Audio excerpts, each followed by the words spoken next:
during that. Well, I'll have to check what he's saying to me in a little bit. He's probably asking about maybe coming down to visit me down south and all that, which is fine. We'll have to arrange that. But yeah, getting back to the story at hand. So, you know, there were a fair number of people in my local town at the time who were like, oh no, no, no, no, no, no. Our town doesn't need this. It'll ruin the high street. It'll, you know, suck so much business out of the high street. All shops are going to end up closing because they're not going to be able to compete, blah, blah, blah. And it was all kind of rubbish, really, because at the end of the day, it was just a supermarket, and there were a lot of stores on the high street of my town which were not offering the same services as a supermarket, so which therefore are not directly threatened at all by this. And yet, so many people just seem to kind of get the knickers in a twist over it, let's put it that way. But then, you know, they didn't hold, you know, sufficient sway over planning decisions in the local town, which was great. And in essence, that big Boots supermarket, the new one, went ahead, and they built it, and it was fantastic. You know, it offered them so much more space. It was the right move for them, and it was, you know, the cafe and all that went down a treat with the local, you know, the local populace. It was great, and I remember actually, as a, you know, in my late teens, very early 20s, I got a job there, working in the cafe in the supermarket, you know, clearing tables and whatever else have you. And sometimes helping out on the shop floor if they needed, you know, people to help out with shelf stacking and stuff like that. And it was a, you know, it was a nice little job. I remember, you know, some great colleagues when I was working there. That's the thing, you know, working in a retail environment like that does give you a real appreciation for working retail. In essence, you probably heard a lot of retail workers before saying how everyone should work retail at least once in their life. And you know what? I kind of do agree with that. If you ever get the chance to work in a retail environment, do. Even if, you know, just for maybe a couple of months or something. Just to give yourself some real experience of what it's like working customer service and things like that. And, you know, I've talked about my my work in retail with Phil before on So You're Being Hunted. You know, and he's always asked me, have you ever had, like, did you ever get, like, rude customers? And, yeah, you know, the answer to that is, obviously, from time to time, we did, but truth was they tended to be fairly few and far between, and for every kind of rude customer there was usually always at least several others who were actually really nice. And I do sort of, you know, I can sort of picture actually some of our regular customers. I can still picture them in my head. So the thing is, you know, Boots Supermarket very much caters to, I'd say, older clientele, mainly because the way Boots positions itself is, it positions itself as kind of like the Northern English answer to supermarket franchises like Waitrose. So basically it tries to offer like quality goods, but that usually means it's a bit more expensive. And so of course typically the sort of people who shop there on a weekly basis tend to be older clientele, so middle-aged to elderly. In other words, people who basically have plenty of disposable income, in short. It's not the sort of shop that kind of caters to perhaps younger people who are perhaps living on a tighter budget because, you know, they've not been in jobs or careers for very long or whatever else have you. Man, I didn't think I'd be talking a lot about my old workplace, my old work company in this video, but there you go, ladies and gents. So, you know, I really want to kind of get back just to talking about the town where I grew up and just about the changes that have happened in it that I remember. I know this means very little to most of you out there watching, but it's a topic of conversation and fuck it, I get to say what we talk about on my channel, so I'm going to talk about this, ladies and gents, because I want to, and none of you can say otherwise, because you're all my hostages. You're hostages to my videos. Let's put it that way.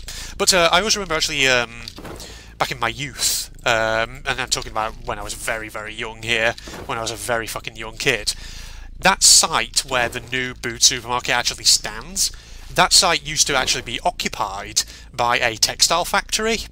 And I just sort of vaguely remember it as being this long, low, kind of metal and concrete slab of a building. It was absolutely massive, it was.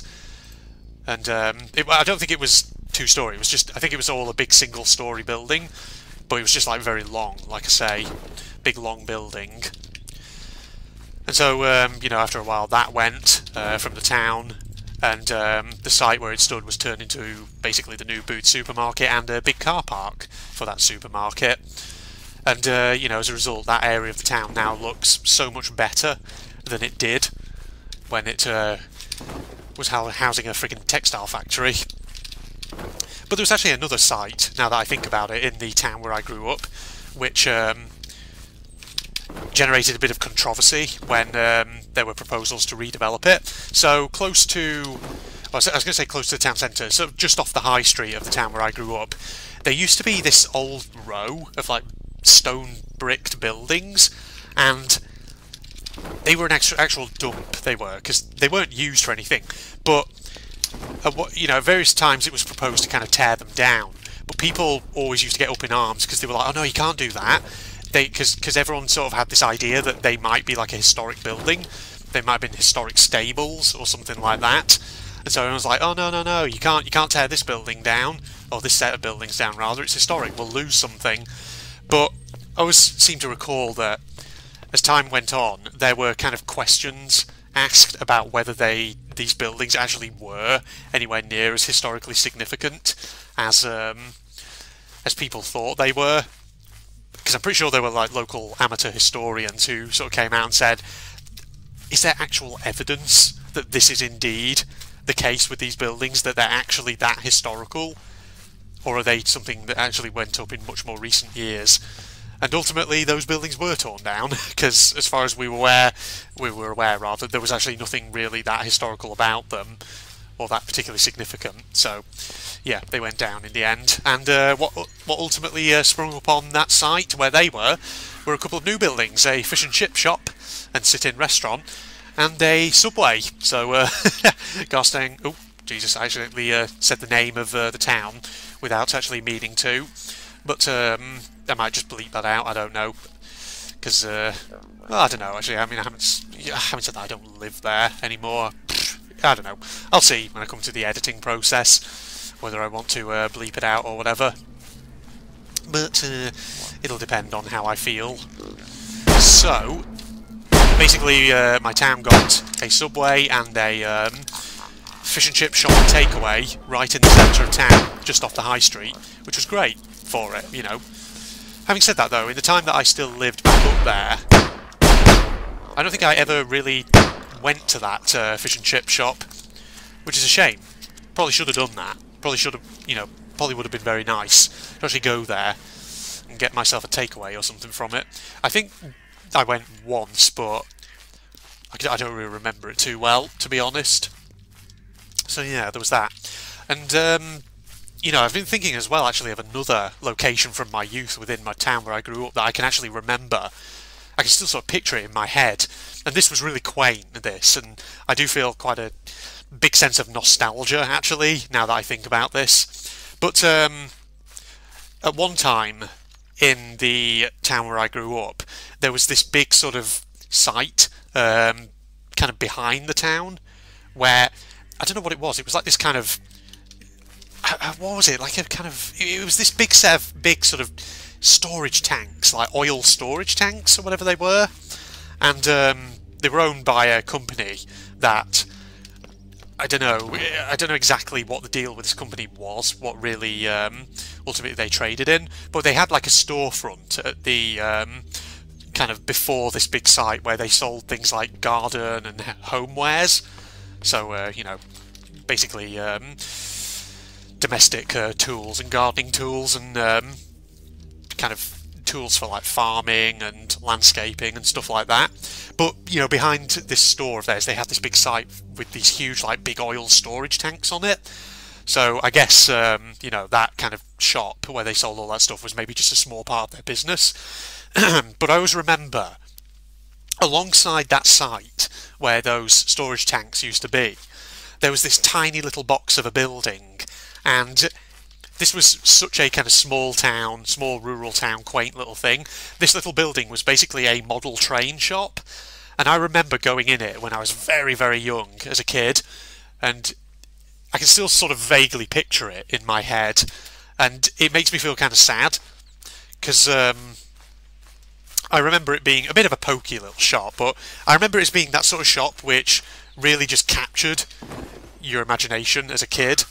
Because, you know, it had like all the little like model trains, you know, chugging around on their little tracks, going around all over the place, or like the colourful boxes with really detailed illustrations on them. They even had things like model ships and boats up on the window shelves. Magical little shop, basically. But I think that shop, unfortunately, might have closed. It did close down eventually, and I think actually it may have closed down before I'd hit the age of 10, which was real sad because it was such a quaint little thing, that shop. I kind of wonder what happened to the people who owned it and ran it. Where did they end up? Okay, I'm just going to jump cut while I go to this next island. Back in, here we are. Okay, right. So yeah, that model train shop. Don't know what, you know, happened to the people who ran it. Kind of would want to know what they did. Maybe did they take their business elsewhere? Did they go to, I don't know, a bigger town or whatever? Because the thing is, like, a model train shop in a small town like the one where I grew up, you know, I'd be kind of curious to know what was the original business model there. Because it feels like, I don't know, a shop like that would be very out of place in a small town like the one where I grew up. It feels like, would there really be a clientele for it there? Or would it be better in like a larger town or a larger city where it probably gets more and more people through? I mean, I imagine actually, in this day and age now, a shop like that probably maybe would have a slightly better chance of survival, in the sense that, you know, with the age of the internet and all that, you know, obviously online retail is now very much a big thing, and many people now do their shopping online and whatever else have you. You know, they get stuff from online vendors and whatever else have you. And so maybe in today's day and age, a shop like a model train shop would actually be able to sort of keep itself going using, you know, selling most of its products or most of its goods over the internet or whatever. That's the thing, you know. I imagine shops involved in like model trains and, you know, model making and the kind of whole model making industry, probably, I would imagine they do a lot of their sales today online rather than in person and all that. I don't know. I mean, I could be talking out my ass here. I've no idea. I don't really know anything about that line of work, whatever else have you. But yeah, I always remember that little model train shop in the town where I grew up, and feel a kind of sense of sadness that it, you know, closed down so many years ago. Because if it was still there, not going to lie, I would go into it as an adult, just out of general curiosity, just to, you know, have a look at the trains and whatever else have you. Man, but, you know, model trains and things like that, that's a friggin' whole kind of, how should I say, a leisure pursuit that I think appeals. You know, on the face of it, it sounds like something that would appeal to kids, something for kids to do, but actually, in practice, it's not, because it's the sort of thing, really, that only adults can actually truly participate in. Because if you look at like some model trains out there that you can buy, some of them go for fucking hundreds of pounds, don't they? Especially, you know, if they're really detailed or limited edition models or whatever else have you. And so the only people who really can afford that are adults, obviously. Especially older adults, I'd say. Again, people with kind of disposable income and whatever else have you. But, you know, I imagine there are probably a lot in the way of things like model train, I don't know, like conventions maybe, or things like that. Oh, freaking robots. Model train conventions and whatever else have it, where you can go and people showcase their little locomotives and stuff like that. And you know what? Part of me thinks I would be kind of curious to actually go to one. Not because I'm necessarily into like model making or anything, but because it would just be kind of fascinating, I think, checking out kind of model trains and whatever. So fuck me, how many robots are there around here? Let's take them all down. Oh my god, there's loads of them. Oh, there's one's over there as well. There's fucking robot massacre over here. Oh god, I'm not even paying attention to whether I'm loaded up with bullets or not. I'm amazed that none of them have hit me just yet. Got him. There we go. But damn, I just thought I was coming out here to get some toys for my toy shop, not to friggin' commit robot homicide. But there we are, ladies and gents. My god, look at all these motherfuckers. All these mother truckers over here. Vitamins. What am I talking about? Mints. I don't know why I said vitamins just then. Yes, this robot over here has vitamins on him. He's been taking supplements and all that. Ah, look at that. We just get a load of friggin' ammo back off these a-holes. Wonder if any of them do have shotguns that we could pick up and carry around with us, just as spare ammo or whatever have you. I mean, I don't think really it's worth picking any up, but yeah, I don't know. We'll see. We'll see, ladies and gentlemen. Ah, none of them do. Okay, never mind. That's fine. There's a big mansion off over here. Got to remember to make sure I leave myself sufficient time to get back to the centre island and actually deposit the trains that I've got. I must say, all we've found so far are toy trains, which is the thing. Actually, I can't unload that because there's not sufficient space in here. So if I do that, there we go. That gets that out. Let me just discard something else from there. We haven't actually really found anything else yet, have we? In terms of, I don't know, objects that would score us actually more points. Really what we need are pubs, because they tend to give you some interesting ones, like trombones and stuffed badgers and possibly also talismans or whatever.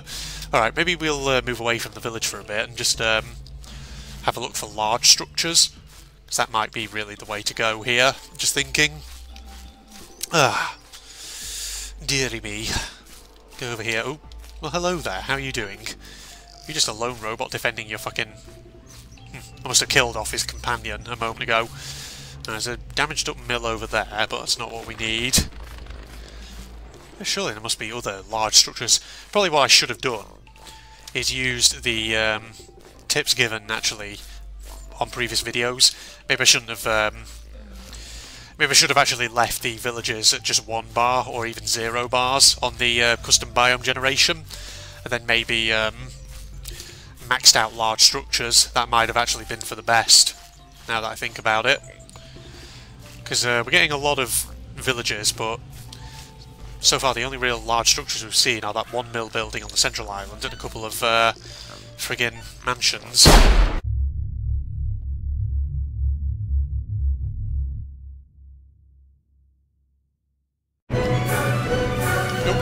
Wow, it just fucking whacked me. See, it says fun. Yes. Oh yeah, I've seen that, yeah. Oh, God, there we are. So there's some charging up energy flames, so it's charging itself fast. Let's take these guys out. And it's way through. There's 1 and 2. There we go. Oh, I like waffling. Oh, hello. Here's an island. Well, yes. Boom. Gotcha. Albert. Save himself.